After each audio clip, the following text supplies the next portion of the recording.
제5강 한국의 불교 건축 신앙의 공간, 문화의 교차로, 시대를 초월한 아름다움.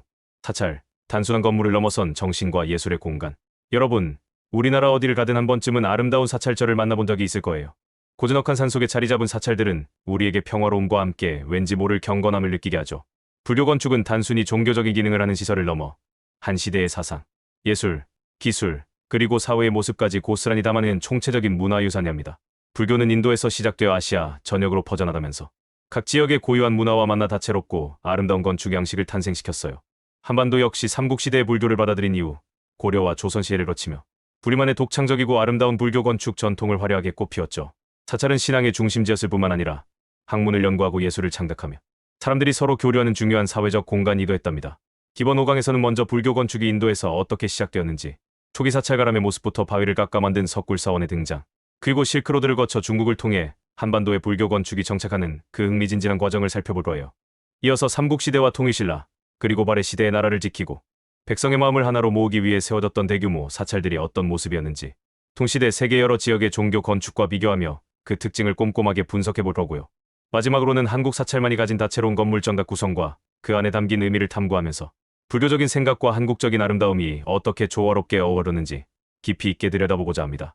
최근의 연구 성과와 폭넓은 비교사적인 시각을 통해 한국 불교 건축의 역사적인 의미와 세계사적인 가치를 새롭게 발견하는 여정이 될 수 있도록 최선을 다할게요. 자, 그럼 불교 건축의 신비로운 세계로 함께 떠나볼까요? 5.1점 불교 건축의 기원과 전파, 인도의 새벽부터 동아시아의 아침까지. 인도 초기 가람 체란과 스투파 신앙의 형성. 불교 어디서 어떻게 시작되었을까? 부처님이 살아계시던 당시의 초기 사찰, 즉 가람은 지금 우리가 생각하는 것처럼 고정된 건물이 아니었어요. 부처님은 주로 겐지스강 유역을 중심으로 가르침을 펼치셨는데 그 장소는 거대한 나무 아래나 숲속 혹은 자연동굴이기도 했죠.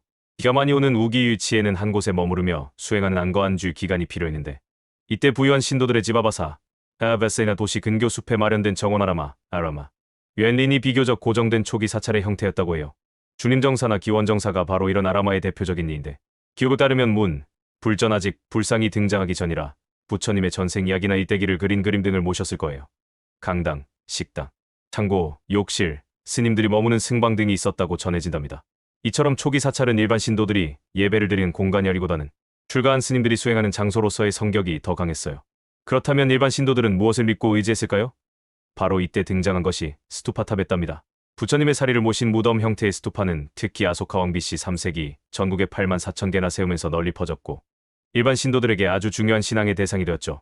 세계사적 비교 고대 기념물과 성수. 인도의 스투파가 가진 기념비적인 성격과 많은 사람들이 숭배하는 대상으로서의 기능은 같은 시기 다른 문화권의 거대한 돌 구조물 거석 기념물이나 성스러운 장소 성소와 비교해 볼 수 있어요.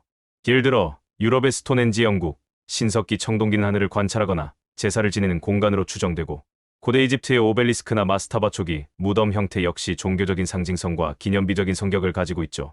하지만 스투파는 불교, 교리와 직접적으로 연결되어 사리 숭배라는 구체적인 신앙 행위를 중심으로 발전했다는 점에서 아주 독특하답니다. 인도 석굴사원 실코스변의 발달과 실크로드를 통한 전파 바위를 깎아 만든 신앙의 공간. 스님들이 영구적으로 머무를 장소가 필요해지면서 처음에는 나무와 짚으로 만든 초가집에서 시작해서 점차 돌로 지은 승방으로 나아가서는 거대한 절벽을 깎아 만든 석굴사원으로 발전하게 되었어요. 석굴사원은 주로 스님들이 생활하며 수행하는 승원굴비하라, 외럴과 예불을 드린 예배굴차이티아, 체이지로 구성되었답니다. 인도 데칸고원 서부 지역에서 크게 유행해서 카르리, 아잔타, 엘로라 석굴 등 무려 1,000개가 넘는 유적이 남아있어요. 클리 석굴은 웅장한 차이티아 호르레 공갈로 유명하고 아잔타 석굴은 화려한 벽화, 엘로라 석굴은 불교뿐만 아니라 힌두교, 자이나교의 석굴이 함께 있는 것으로 유명하죠. 이러한 석굴사원 양식은 불교가 전파된 길인 실크로드를 따라 중앙아시아로 퍼져나가 아프가니스탄의 바미안 석굴 거대한 불상으로 유명했지만 안타깝게도 파괴되었죠. 중국 신장 지역의 키질 석굴, 베클리크 석굴 등을 거쳐 두낭막고굴에 이르렀어요. 중국 내륙에서도 룽먼 석굴, 윈강 석굴 같은 거대한 석굴사원들이 만들어졌고요. 한반도에서도 이러한 흐름을 받아들여 석굴을 만들려는 시도가 있었고 그 결정체가 바로 경주 석굴암이랍니다. 석굴암 이야기는 뒷부분에서 더 자세히 만나요. 세계사적 비교 암굴 건축 인도의 불교. 석굴사원은 당시 세계적으로도 아주 독특하고 거대한 규모의 암굴 건축 전통을 보여줘요. 이집트의 왕가의 계곡이나 아부신벨 신전처럼 바위를 깎아 만든 무덤이나 신전, 요르단, 페트라의 바위 절벽을 깎아 만든 도시 유적, 그리고 이후 에티오피아, 랄리벨라의 암굴 교회 등은 각기 다른 문화와 종교적 배경 속에서 바위 지형을 활용한 건축에 좋은 예시들이죠. 하지만 인도의 석굴사원처럼 스님들의 수도 생활 공간과 예배 공간이 유기적으로 결합되고 실크로드를 따라 아주 넓은 지역으로 전파된 경우는 매우 드물답니다. 장가람 첼란의 정립과 동아시아로의 전래, 땅 위에 세워진 불교의 터전, 석굴사원의 내부 공간 구성은 점차 땅 위의 건물로 옮겨와 부처님의 모습 불상이나 가르침이 담긴 경전, 또는 사리를 모신 탑을 중심으로 한 불전법당과 스님들의 생활 공간인 승방요사체로 이루어진 지상사원, 즉 가람승가람마, 샘글메의 줄임말의 기본 형식이 되었어요. 인도 불교가 중앙아시아를 거쳐 중국으로 전파될 당시 대략 1세기경, 인도의 사찰은 이미 출가한 스님들을 위한 가람과 일반 신도들을 위한 스투파탑과 하나로 합쳐진 당탑바람 당다체란 건물과 탑이 함께 있는 사찰의 형태를 갖추고 있었답니다. 중국 한나라 때 불교가 처음 전래되자 기존에 있던 권청 건물인 홍려사홍 로스의 인도에서 온 스님들을 머무르게 한 것이 중국 사찰의 시작이었고, 이것이 지철사스라는 명칭의 기원이 되었다고 해요. 또한 당시 중국에는 3, 5층 높이의 전망형 망루가 발달해 있었는데 이 망루를 불교의 탑으로 변형해서 사용하기도 했죠. 이는 중국 문화 특유의 실용적인 수용 방식을 보여주는 예이며, 이렇게 변형된 중국식 당탑바람이 한반도로 들어와 우리나라 사찰 건축의 원형이 되었답니다.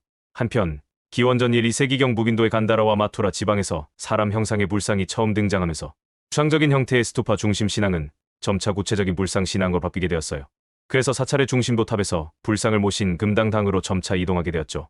특히 3, 4세기경 중국 사찰에서도 거대한 불상과 금당이 발달했고, 한반도 초기의 사찰 역시 금당과 불탑이 함께 있는 당탑제 가람이 주류를 이루었답니다. 5.2. 삼국시대 불교 건축 왕실 주도의 호국불교, 사찰 건축의 새벽을 열다. 삼국시대 불교는 주로 왕실을 중심으로 받아들여져 국가를 다스린 이념적 기반이자 당시 선진 문화를 수용하는 중요한 통로 역할을 했어요. 그래서 사찰을 짓는 일은 국가적인 사업으로 추진되었고, 중국에 발달된 건축 기술이 빠르게 들어와 각 나라의 특성에 맞게 발전해 나갔답니다. 이는 원시적인 토착 건축에서 벗어나 국제적으로 통용되는 건축의 보편성을 획득하는 단계로 성장하는 중요한 계기가 되었죠. 고려 소수림왕 2년 372년 전진의 순도를 통해 불교 수용 1탑 3금당식 가람 배치와 국제적 영향력, 375년에 초문사시어먼스와 이불란 사이 볼란스를 처음 지은 것을 시작으로 많은 사찰들이 세워졌어요. 고려 사찰의 가장 큰 특징은 탑을 중심으로 3면의 금당 부처님, 모신 건물을 배치하는 1탑 3금당식 가람 배치랍니다. 평양의 원오리사지, 상오리사지, 정릉사지, 청암리사지 등이 대표적인 유적인데, 이들 절터 중심에는 팔각형 목탑이 있었던 흔적이 남아있어요. 정릉사지 장수왕이 평양으로 수도를 옮긴 직후에 세워진 것으로 추정되는데, 네모난 복도 회랑으로 둘러싸인 5구역으로 나뉘고 북쪽 회랑에는 3개의 건물터가 있는 복잡한 구조를 보여줘요. 청암리사지 전형적인 1탑 3금당식 배치를 보여준데, 이건 놀랍게도 일본 아스카, 지방의 아스카데라 페이네어스 발굴 결과와 거의 똑같아서 고구려 건축이 일본에 큰 영향을 미쳤음을 명확히 보여준답니다. 일본 나라의 호류지 발롱스 역시 고구려 고분 벽화에 그려진 건물 세부 모습과 비슷한 점이 아주 많아요. 세계사적 비교 4, 7세기 초기 기독교 및 중국 건축 고구려가 불교 사원을 한창 짓던 시기, 로마 제국에서는 기독교가 공인 313년 된 후 성 베드로, 대성당 로마 같은 초기 바실리카 양식 교회가 세워지고 있었어요. 질 교회는 긴 중앙 통로 네이브, 셴랑과 반원형 재단 공간 앱스, 허우전을 갖춘 형태로 많은 사람들이 모여 예배를 드리고 종교의식을 행하기 위한 넓은 내부 공간을 중요하게 여겼죠. 중국에서는 남북조 시대 425-189를 거치며 불교가 크게 융성해서 윈강, 룽먼 같은 대규모 석굴사원이 만들어졌고, 복탑과 불교 사찰 건물 불정 건축도 아주 활발했답니다. 고구려는 이러한 중국 북조의 건축 양식과 기술을 적극적으로 받아들이면서도 자신들만의 독자적인 양식을 발전시킨 것으로 보여요. 백제 침묘왕 원년 384년 동진의 마라난타를 통해 불교 수용 1탑 1금당식 가람 배치와 창조적 변화, 한성서울에도 오갔던 시기부터 웅진공주로 수도를 옮긴 후 대통사를 짓고 다시 사비부여로 옮긴 후 무왕이 왕흥사를 창건하는 등 꾸준히 사찰을 건립했어요. 백제 사찰의 기본 대치는 1탑 1금당식 가람 배치가 주를 이루었고, 때로는 익산 미르카처럼 3개의 독립된 사찰 단위를 나란히 배치하는 삼원병렬식 산유엔빙리에스이란 아주 독특한 배치도 나타났답니다. 부여 지역의 절터발굴, 결과군수리사지, 금강사지, 서복사지, 정림사지 등을 통해 시대별 변화를 엿볼 수 있어요. 초기에는 강당 좌우의 종로와 경루경전 보관 건물과 대칭으로 배치된 형태군 수리사지가 나타나다가 점차 회랑이 남북으로 길어지고 내부 구성이 단순해진 경향을 보였죠. 정림사지문, 탑, 금당, 강당이 남북 일직선상에 놓이고 길을 회랑으로 둘러싼 전형적인 1탑 1금당식 가람으로 이곳에 있는 정림사지 5층 석탑은 백제 석탑의 아름다움을 대표하는 걸작이합니다. 능살리사지 경사진 땅의 중문, 목탑, 금당, 강당을 일직선으로 배치했고, 강당 서쪽 건물에서는 온돌시설이 확인되었어요. 지옥에서 출토된 백제금동대항구는 백제 예술의 정수를 보여주는 국보급 유물이죠. 공박물로 만든 곳으로 추정되는 건물터에서는 기둥을 1m도 안 되는 간격으로 촘촘히 세운 벽체 흔적이 발견되기도 했고요. 백제는 대기 10여 년의 사비시대 동안 똑같은 배치 형태를 반복하지 않고 계속해서 새로운 형태로 창조적인 변화를 시도했답니다. 세계사적 비교 5, 7세기 비잔틴 및 중국 건축 백제 불교 건축이 발전하던 시기, 동로마 비잔틴 제국에서는 유스티니아누스 황제 6세기 때에서 소피아 대성당 콘스탄티노플이 건립되어 펜덴티브돔이라는 혁신적인 구조와 장엄한 내부 공간을 선보였어요. 중국에서는 수나라 581, 618가 남북조를 통일하고 대운하 건설에 큰 대규모 토목공사를 벌였으며 불교 건축도 국가적인 지원 아래 지속적으로 발전했죠. 백제는 중국 남조양 나라 등의 건축 문화와 활발히 교류하며 세련되고 온화한 건축 양식을 발전시켰고 일본에 전파하여 아스카 문화 형성에 결정적인 영향을 미쳤답니다. 신라 눌지마립관 때 고구려의 묵호자를 통해 불교 전래, 버풍왕 14년, 527년 2차 돈의 순교로 공인 황룡사의 장엄함과 석탑의 탄생, 불교가 공식적으로 인정된 후 흥륜사와 영가가 처음 세워졌고 이후 황룡사, 기원사, 탐랑사, 분황사 등이 차례로 지어졌어요. 이 중에서 황룡사지만이 발굴을 통해 그 전체적인 모습이 드러나 있답니다. 5, 7세기 삼국은 모두 왕실을 중심으로 나라의 안녕과 왕권 강화를 기원하는 고국적 성격의 사찰을 많이 지었어요. 외국의 기술자들을 초빙하게 하면서 선진 건축 기술이 빠르게 한반도로 들어왔고 그 기술은 다시 일본으로 전파되었죠. 독창성에 발현 석탑 3국은 중국의 건축 기술을 단순히 받아들이는 데 그치지 않고 한반도 고유의 창의성을 발휘했어요. 그 대표적인 예가 바로 석탑이옵니다. 초기에는 주로 나무로 만든 목탑을 세웠지만 우리나라의 풍부한 좋은 도로 강함을 이용해서 돌로 탑을 만들기 시작했고 길을 통해 삼국시대 특유의 아름다운 조형미를 만들어냈죠. 익산 미륵사지 서탑 현재 남아있는 가장 오래된 석탑으로 화강암을 사용했음에도 불구하고 목탑의 기둥, 창방기둥과 기둥을 잇는 수평부재, 추여처마 끝에 치켜 올라간 부분을 연상시키는 세부 표현을 충실하게 재현했어요.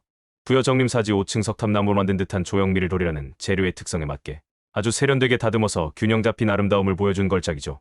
경주 분황사 모전석탑돌을 벽돌 모양으로 다듬어 쌓은 마치 벽돌탑을 모방한 듯한 석탑이에요. 짧게 내민 직선적인 처마 등이 중국 수나라나 당나라 때 유행했던 벽돌탑과 비슷한 모습을 보인답니다.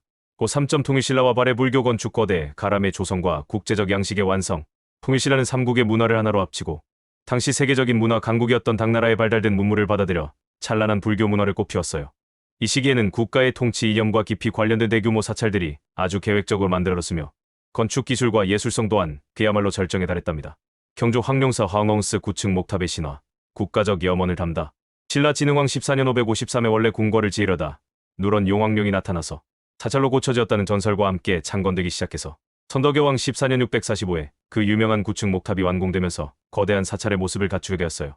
초기 가람 1차는 어땠을까요? 긴 네모 모양의 복도 회랑 안쪽에 다시 회랑을 두어서 세 구역으로 나누고 가장 중심 구역의 탑, 금당, 강당을 일렬로 배치한 1탑식 가람 형태였어요. 이후 2차에는 내부 회랑을 없애고 금당 좌우의 건물을 대칭으로 두는 1탑 3금당 형식으로 변화했죠. 금당 본 건물 주변에는 햇볕이나 비를 막기 위한 차양칸을 설치하고 정문을 사칸으로 만든 점이 아주 독특하답니다. 황룡사 9층 목탑의 위용, 이 탑은 높이가 무려 약 80m에 달했을 것으로 추정되는 엄청난 크기의 건축물이었어요. 자장율사라는 스님의 건의로 주변 아홉 나라의 침입을 막고자 하는 나라를 지키려는 호국 의지를 담아 건립되었죠. 탑 중앙 바닥 골심 조석 위에 중심 기둥 심주를 세우고 각 층에서 주변 기둥과 보가 이 중심 기둥을 단단히 지지하는 구조였을 것으로 보여요. 황룡사 9층 목탑은 그 엄청난 규모와 상징성 면에서 동시대 동아시아를 대표하는 목조 건축물이었을 것이며 신라의 강력한 국력과 높은 기술 수준을 온 세상에 과시하는 국가적인 프로젝트였답니다. 익산 미륵사 미르스 독특한 3금당 3탑식 배치와 백제 미륵 신화, 백제 모왕제위 641대 익산 지역에 새로운 도시를 건설할 계획과 함께 창건된 아주 큰 규모의 사찰이에요. 삼국유사에는 무왕과 선화공주가 용화산 사자사로 가던 중 연못에서 미륵 3존 미래에 부처인 미륵불과 그 협시보살들이 나타나자 이를 계기로 미륵사를 지었다는 아름다운 설화가 전해지답니다. 미륵사 가람 배치의 비밀은 3개의 금당을 나란히 두고 각 금당 앞에 탑을 세운 아주 독특한 3금당 3탑식 또는 3원씩 배치를 하고 있어요. 각 구역원, 위안은 긴 네모 모양의 회랑으로 구분되며 뒤편 중앙에는 강당을, 강당 앞 좌우에는 스님들이 머무는 승방을 대칭으로 배치했죠. 금당터의 특이한 바닥 구조는 용과 관련된 상징적인 의미로 해석되기도 한답니다. 미륵사지 서석탑의 가치 현재 남아있는 가장 오래되고 가장 큰 석탑으로 목탑의 구조를 돌로 정교하게 재현한 걸작 중의 걸작이에요. 이건 목탑에서 석탑으로 넘어간 과도기적인 모습을 보여주면서도 도리라는 재료를 사용해서 영구적인 기념물을 만들고자 했던 백제 사람들의 뛰어난 창의성을 엿볼 수 있게 해준답니다. 세계사적 비교 7세기 초 동남아 및 인도 건축 미륵사가 창건되던 시기 동남아시아에서는 스리위자야 같은 해상 왕국들이 번영하며 인도 문화의 영향을 받아 불교 및 힌두교 유적들이 만들어지기 시작했어요.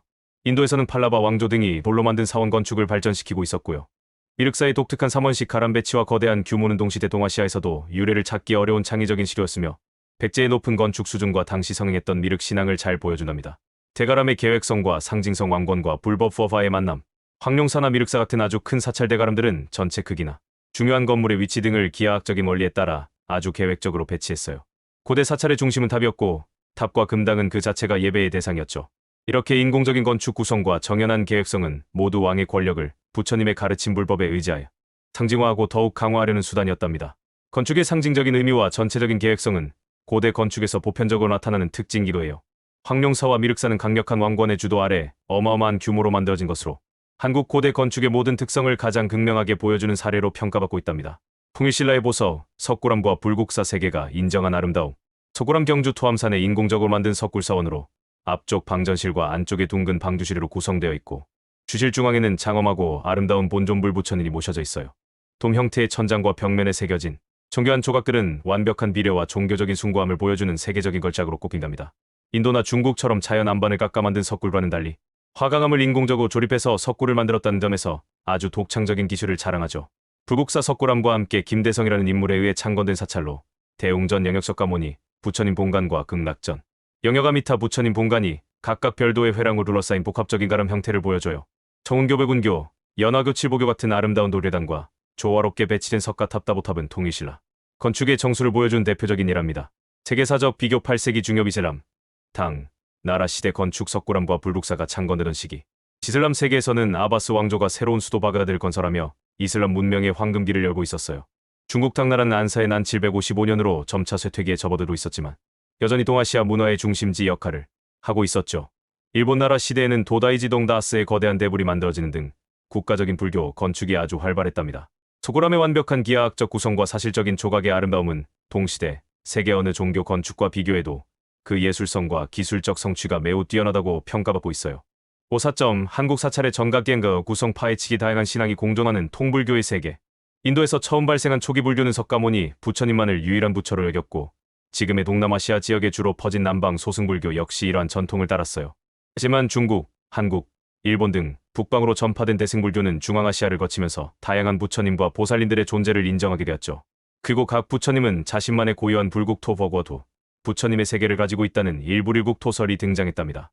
예를 들어 석가모니 부처님은 우려 사는 사바세계, 아미타 부처님은 서방 극락정토, 약사 부처님은 동방 정유리 세계의 주인이신 거예요. 원칙적으로 보면 이렇게 서로 다른 부처님을 모신 가람사찰은 각각 독립된 영역을 형성해야 했죠. 부처님이 다르면 그 가르침 경전과 신앙체계도 달라져서 여러 종파가 생겨나고 각 종파는 자신들만의 고유한 건축 형식을 갖게 되는 것이 일반적이옵니다. 하지만 우리나라의 불교는 조금 특별해요. 여러 다른 신앙체계들이 서로 어우러지고 융합되는 통불교 동부아시아적인 전통을 가지고 있거든요. 예를 들어 극락정토에 가기를 바라는 정토신앙과 화엄경의 세계관을 따른 화엄신앙이 서로 섞이고 참선을 중시하는 선종과 교리를 공부하는 교종이 통합되어 지금의 조계종이나 천태종 같은 종파를 형성했어요. 더 나아가 유교, 불교, 도교가 결국은 하나라는 삼교일체론까지 등장하기도 했죠. 이러한 통불교적인 모습은 특히 조선시대에 더욱 두드러져서 하나의 사찰 안에 정말 많은 부처님과 보살님들, 그리고 심지어 우리 고유의 토착신들까지 함께 모시게 되었답니다. 그럼에도 불구하고 각 존재는 별도의 건물 정각에 따로 모셔서 일불일국 토설의 최소한의 원칙은 지키려고 했어요. 또한 불교가 여러 지역으로 전파된 과정에서 그 지역의 토속 신앙을 자연스럽게 흡수하기도 했는데요.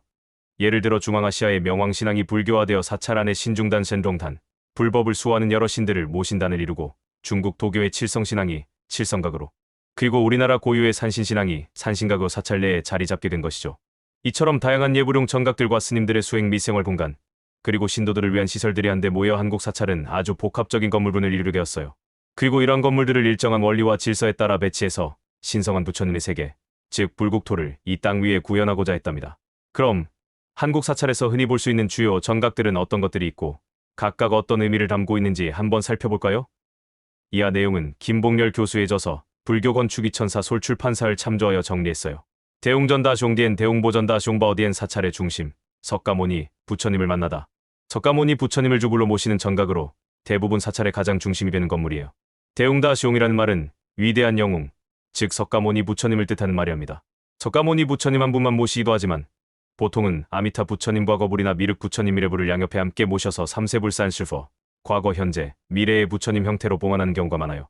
이 삼세불에 각각 보현보살, 대세지보살 또는 관음보살, 관음보살 또는 문수보살을 협시보살에 펴서 부처님을 모시는 보살로 더하여 총 7분의 불상을 모실 경우에는 특별히 대웅보전이라고 부르기도 한답니다. 극락전지디엔 미타전 미도어디엔 무량수전 무량셔어디엔 서방정토의 주인 아미타 부처님을 모신 곳, 서방극락정토의 주인이신 아미타 부처님을 주불로 모시는 전각이에요. 아미타 부처님은 한없는 광명을 뜻하는 무량광보람에 되고 한없는 생명을 뜻하는 무량수보람의체스로 불리기 때문에 무량수전이라는 이름이 사용되기도 하죠. 극락세계는 안양세계 안양시제, 편안하고 안락한 세계라고 해서 안양전 또는 연꽃초 가득한 세계에서 다시 태어난다고 해서 연화전이라고도 불린답니다. 대적광전 다지광디엔 대광명전 다광민디엔 비로전 비로디엔 진리의 빛 비로자나 부처님의 세계. 화엄경의 중심 부처님이신 비로자나 부처님 베러켄을 모시는 전각이에요. 비로자나 부처님은 온 우주를 진리의 빛으로 밝히신 분으로 그분의 세계는 광명과 큰 고요함 대정적 따징지의 세계이기 때문에 대광명전 또는 적광전이라고 불리죠. 만약 주불전이 아니라 부불전 두 번째로 중요한 불전으로 모셔질 경우에는 비로전 또는 화엄전이라고 한답니다. 작사전여 실디엔 아픈 중생을 구원하는 약사열의 부처님, 중생들의 병고병으로 인한 고통을 없애주고 여러 재난에서 구해주는 약사열의 부처님을 모시는 전각이에요. 작사신앙은 현재의 복을 비는 현세구복적인 성격이 강하며 약사열의 부처님은 동방정유리 세계를 다스리시고 일광보살과 월광보살을 양옆에 협시보살로 두신답니다. 조선시대에는 단독 주불전보다는 대웅전 등과 함께 부불전으로 세워진 경우가 많았어요. 미륵전 미르디엔 용화전 롱화디엔 미래의 부처 미륵부를 기다리며 미래의 이 세상에 나타나 용화수 아래에서 중생을 구제하실 미륵 부처님을 모시는 전각이에요. 보광전 부광디엔 넓은 빛으로 세상을 비추다. 원래 화엄경에서 유래한 이름으로 본래는 비로자나 부처님을 주존으로 모셔야 하지만 조선시대에 화엄종이 약해지면서 석가모니 부처님이나 아미타 부처님을 모시는 것이 일반화되었어요. 원통전 연통디엔 관음정관인디엔 자비의 화신 관세음보살님께 귀의합니다. 자비의 화신이신 관세음보살님을 주존으로 모시는 전각이에요. 원통이라는 말은 두루 원만하게 통한다는 뜻으로 관세음보살님의 넓고 크신 공덕을 나타내는 말이옵니다. 보통의 상용왕과 남순동자를 협시로 두지만 대부분은 불상 뒤에 모시는 탱화불화에만 표현된다고 해요. 영산전 링샨디엔 나한전 러한디엔 응진전 잉젠디엔 깨달음을 얻은 성자 나한님들을 모신 곳. 석가모니 부처님께서 영축산에서 설법하시던 모습영산회상 링샹후이샹에서 유래한 이름으로 아라한과 깨달음을 얻은 성스러운 경지에 오른 나한님들을 모시는 전각이에요. 16분의 나한님 혹은 500분의 나한님을 모시기도 하며 이분들은 미륵 부처님이 세상에 오실 때까지 불법을 수호하는 역할을 한다고 믿어진답니다. 팔상전 바시앙디엔 부처님의 생애를 그림으로 만나다. 석가모니 부처님의 일생 중에서 가장 중요한 8장면을 그림 팔상도를 모시고 부처님을 기리는 전각이에요. 명부전 민후디엔 지장전디 장디엔 시왕전 실왕디엔 사후세계와 지옥 중생 구제의 염원.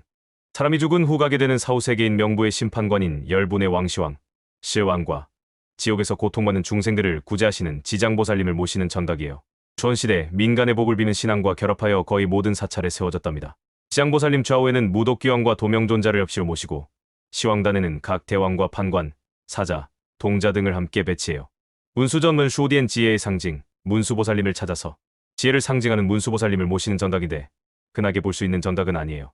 칠성각 치신그 북두칠성에 비는 소원. 원래 도교에서 숭배하던 북두칠성신앙 칠성신앙이 불교에 받아들여져 재물과 아들 그리고 건강과 장수를 기원하는 전각으로 자리 잡았어요. 지헌광열의탱을 주존으로 하고 좌우에 칠성탱을 배치한답니다. 독성각 도우션그 천태각 티엔타이거 홀로 깨달음을 얻은 성자 독성님. 홀로 깨달음을 얻으신 성자인 독성나반존자를 모시는 전각이에요. 민간에서는 부처님과 중생을 연결해주는 분 또는 단군의 화신으로 믿기도 했답니다. 산신각 산신그 우리 땅의 수호신 산신님. 우리나라 고유의 산신신앙이 불교에 받아들여져 사찰과 가람을 지켜주는 신을 모시는 전각이에요. 산신을 그린 탱화에는 보통 산신과 호랑이가 함께 등장한답니다. 삼성각 산성그 칠성, 독성, 산신을 한 곳에 한국 불교의 통불교적 특징. 앞에서 이야기한 칠성, 독성, 산신 세 분을 함께 모시는 전각으로 여러 신앙을 포용하는 한국 사찰의 통불교적인 특징을 아주 잘 보여주는 예라고 할 수 있어요. 천억문 태왕문, 금강문, 진강문, 인억물령왕문 사찰을 지키는 무서운 수호신들. 사찰을 지키는 바깥쪽 수호신장화의 호신장들을 모신 분이에요. 사천왕동 서남북 네 방향을 지키는 왕을 모신 천억문, 금강역사불법을 수호하는 용맹한 신을 모신 금강문, 인왕사찰 문을 지키는 수문장, 칠모신 인억문 등이 대표적인데 이 중에서 천억문이 가장 보편적으로 세워졌답니다. 사천왕은 원래 인도의 토속신이었지만 불교에 받아들여져 불법을 지키는 호법신이 되었다고 해요. 5점 한국 불교 건축, 융합과 창조가 빚어낸 불멸의 미학. 지금까지 우리는 한국 불교 건축이 어떻게 시작되고 발전해 왔는지 그리고 그 안에 어떤 다양한 공간과 의미들이 담겨 있는지 함께 살펴보았어요. 한국의 불교 건축은 인도에서 시작되어 중국을 거쳐 우리나라에 전래된 보편적인 불교 건축의 원리를 따르면서도 한반도의 아름다운 자연환경과 독특한 역사적 조건 그리고 여러 신앙을 아우르는 통불교적인 신앙체계 속에서 우리만의 고유한 특징들을 아름답게 발전시켜 왔다는 것을 알 수 있었죠. 삼국시대의 왕실의 주도 아래 국가적인 상징물로 만들어지기 시작한 사찰은 점차 그 규모와 복잡성을 더해갔고 통일신라 시대에는 불국사와 석고람 같은 세계적으로도 뛰어난 건축 걸작을 탄생시켰어요. 고려와 조선시대를 거치면서도 불교 건축은 끊임없는 변화와 창조를 통해 그 시대의 정신과 아름다움을 건축이라는 형태로 담아냈답니다. 세계 여러 지역의 종교 건축이 그 지역의 신앙과 문화, 기술을 생생하게 반영하듯이 한국의 불교 건축 역시 독특한 석탑의 발달, 추운 겨울을 나기 위한 온돌의 사용 비록 사찰에서는 제한적이었지는요. 그리고 다양한 성격의 정각들이 조화롭게 어우러진 가람 배치 등에서 우리만의 독창성을 뚜렷하게 보여주고 있어요. 이는 외부 문화를 단순히 받아들이는 것을 넘어 주체적으로 수용하고 우리 고유의 문화와 융합시켜 새로운 가치를 창출해 온 한국 문화의 저력을 보여주는 중요한 증거이기도 하답니다. 오늘날 우리에게 남겨진 수많은 아름다운 사찰과 불교, 문화유산들은 단순한 과거의 흔적이 아니에요. 시대를 초월하여 우리에게 깊은 영감과 성찰을 안겨주는 살아있는 지혜의 보고라고 할 수 있죠.